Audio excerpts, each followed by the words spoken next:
Good morning, guys. I hope you guys are having a good day so far. It's 9 o'clock. It's Sunday. um, I have obviously posted a lot of updates, and I'm just hoping that in the future my videos help somebody who's trying to get through this process. And the process has been a very tough one for me. But in a way, I feel like it's just a cross that I had to carry for myself. I had so much weight. It was just to the point to where it felt like I was holding up a whole planet, like that. It was just absolutely undoable. And so I just had to make the journey that, regardless. I jumped off of 50 mils of methadone about 3 weeks ago, around this same time. Um, for the first 2 days, I used kratom, and then I was actually called by my counselor, and she gave me a brutal warning about kratom and how it's actually being, they're in the process of actually marketing it and turning it into a literal opiate because it works in the same receptors. um I can't say anything to judge anybody else, but I'm just telling you guys, like, the kratom diet is not the way to go. I mean, if you're really trying to do this thing, which some of you I'm sure will be, I pray that you're led to my videos because, I'm not a liar. I'm really doing this. Um, there's been a lot of days without sleep. There's been a lot of hard fought days at work already. I had to do what I had to do for my family. I'm not about to let my family, you know, go without. So, of course, I'm going to sacrifice myself regardless of how I feel. I don't care if my legs are and my arms are chewed off. I'm going to figure out a way to make it work for my family. I don't care if I end up like Stephen Hawking. I'll figure out a way. That's just my mentality. You know, I'm one of those. I'm a very different individual than a lot of people, I'd say. I really don't have a lot of friends. Um, I'm a pretty isolated individual. I mean, I have my kids and my wife, and I have a few guys that I've worked with or have worked for me or that I've worked for. That every once in a while I might talk to, but deep down inside I'm a loner. And the reason for that, dude, is because I really honestly feel like this world is fucking crazy, dude, and I don't really want that much of a part of it. You know, I'm a person who I've just accepted that my place on this earth is for my kids and for my wife, and I truly mean that. Like, I don't go to bars, I don't go to social clubs or events. Um, that might sound boring. I will go to the gym again because I was on fire in the gym for a while, but it's not because of popularity or anything like that. It's because I personally have always had, I feel like, some sort of like body dysmorphia where I need to look a certain type of way or feel a certain type of way. I all I guess like the reason why I'm making this video is just like it's the 3 week update. I started this journey 3 weeks ago. I have told you guys that basically what had happened was I reached a point of spiritual death within myself. I've always believed in God and higher power. I've always believed in the God of the Bible, which is Jesus. Um, but even in some such dark times, sometimes not even faith is strong enough to pull you through. Sometimes you have to make an adjustment. We'll just put it like that. Um, I've been just trying to be real, because there's not enough real fucking people in this world. Everything is some sort of convoluted, like, stereotypical box that they try to put everybody in, some category. And I refuse to be in any of those. I just don't. I don't fit in, don't want to. Um, all I want to do is help other people on this journey, because this is a lonely journey. It's a hard one. You're going to, I guess at this point, if I had to describe symptoms, right, I would say that this weird feeling in my bones of just restlessness in my, elbows up into my arms, but it's not the muscle anymore. It's deep within. It feels like it's the weirdest feeling. It's like a tingling that never stops. And every time you try to sleep, it just radiates. Um, is it getting better? Yes, of course it's getting better. It has to.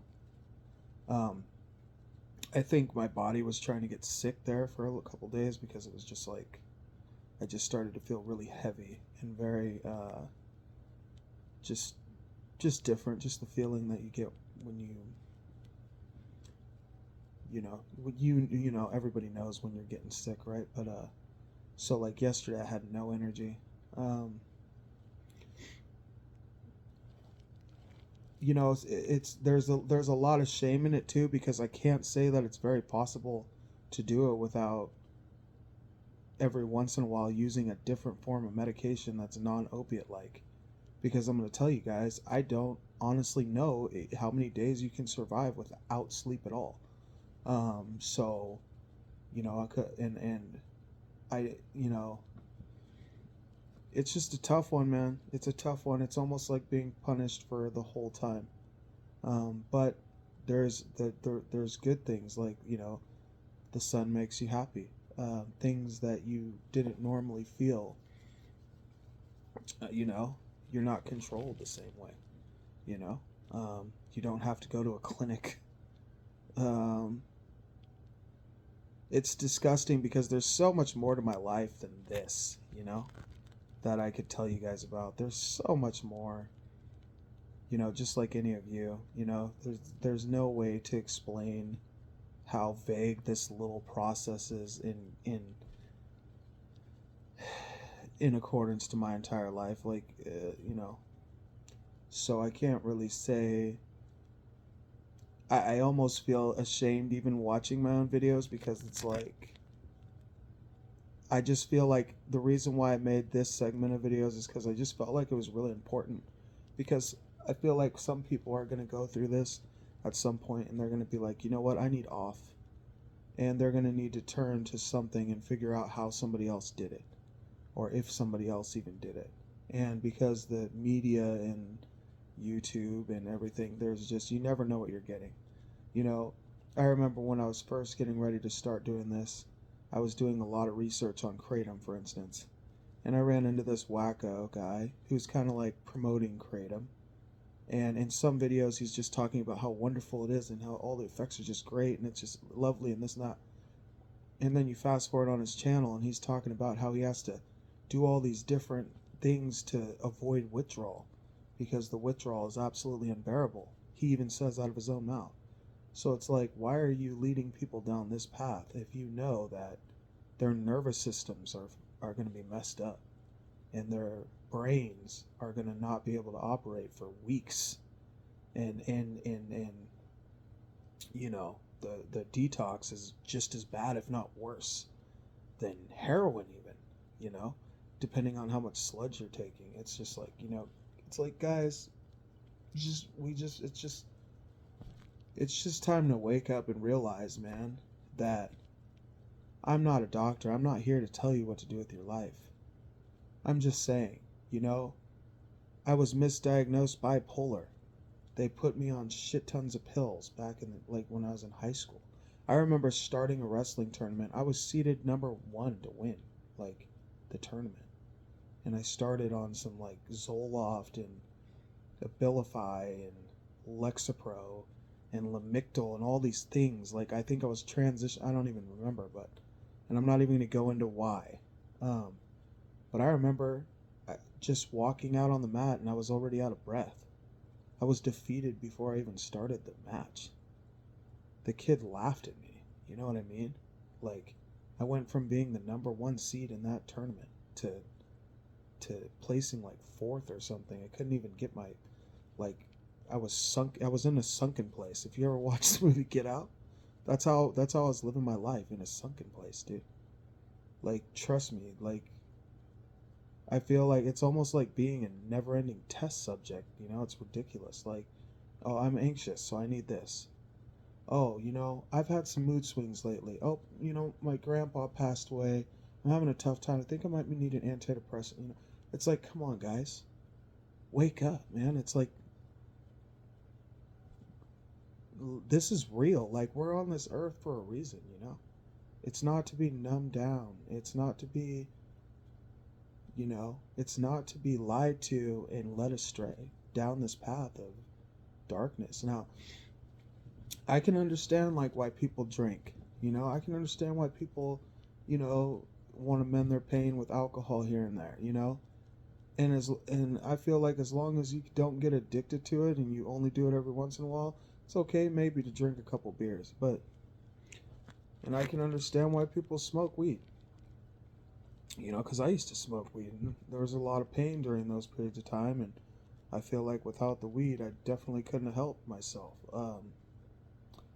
So everybody's on a different path in a different plane in their journey, and your journey has to be like this regardless, right? Because it can't be like this, because that leads only one place, right?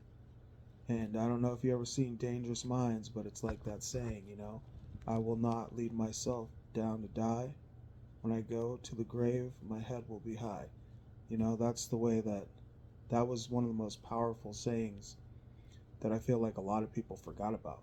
If you ever watch the show Dangerous Minds, I don't know what kind of like shows you guys watch or whatever, but um, this is just my journey.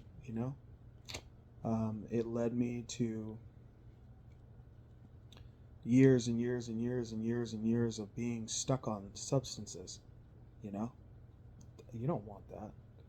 I'm glad I'm not an old man, but I'll tell you one thing: I'm still never going to do opiates again. I'm still not going to do kratom. I'm still not going to do anything that is going to help me, because you know why? I'm not going back. You know what I mean? I just look at that as the past. This is the future. How I feel every day is how I feel. Is it always comfortable? Absolutely not. No, it is not comfortable. Do I recommend doing it the way that I did? Not really. You know, it sucks. But is it doable? Yes. Is it better than? How do I say this? Is it better than?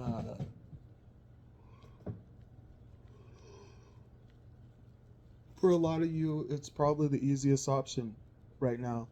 I mean, for a lot of you, like I said, everybody's life is different. Everybody has stuff that they have to do. Um, unless you're mentally prepared to do all those things in a very, very, very bad state of being, um, just to get to the other side, I would suggest you try to do this in a scenario that you have less responsibility, if possible. Because let me tell you what, you're not going to be yourself. You're going to be drained. You're going to be tired. You're not going to be able to sleep the way that you want to. You're not going to be able to dictate a lot of the things that you would normally do.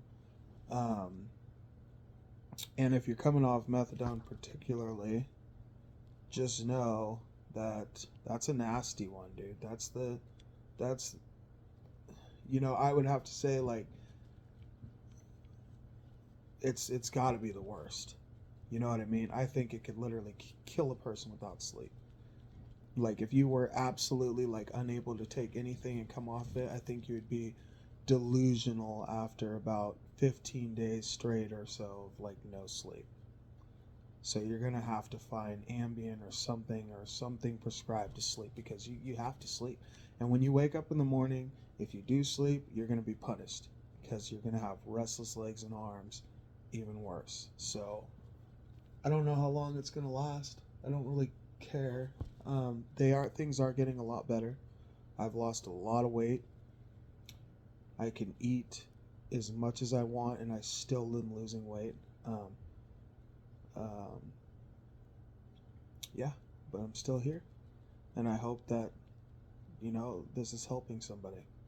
But peace to you all. It's good to make another video, and I hope that you guys do well in your recovery. Till next time.